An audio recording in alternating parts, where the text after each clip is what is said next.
तो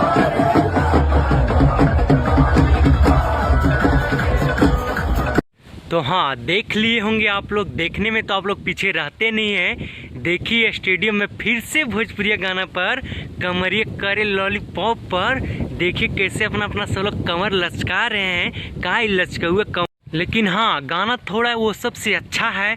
आज भर ढील दा तो वो जाना छील दा, आज क्या बोलते हैं ढोड़ी चटना है तो साला कहाँ चोली फटना है। बताओ, ये सबसे तो अच्छा है थोड़ा, ये सबसे अच्छा है, नीमन है, थोड़ा अच्छा लगा। हाँ, इससे यह भाई लोग साबित कर दिए कि मैच चाहे देश में हो चाहे विदेश में हो, लेकिन भोजपुरिया का क्रेज कम नहीं होगा, भोजपुरिया को चाहने वाला कम नहीं होगा।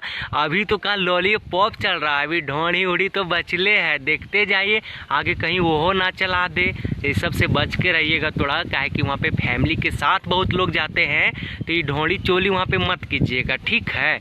थोड़ा नीमन गाइएगा। ये सब तो लॉलीपॉप तो लंदन उंदन सगरो चलता है, तो इससे कोई दिक्कत क्या। भोजपुरिया में आप लोग के बहुत मन लागता ना हिलावे में, हाँ तो हिलाओ कमर एकदम कस के, पकड़ के एकदम लिहो कस के, ना तो बेटा भाग जाइए वो उधर से। इसलिए और हाँ, जे अपन अपन के साथ जाता ना ओकरो पर ध्यान दिया, नहीं तो ये का बोले टेम्परेचर हाई डाउन में वो फरार हो जाई हैं, तो फिर वो वीडियो में कोई मिलबो ना करे। देखे तो कितना गंदा अभी समय चला था, एकर वाला को प्रपोज कर देता तो वो हो जाए।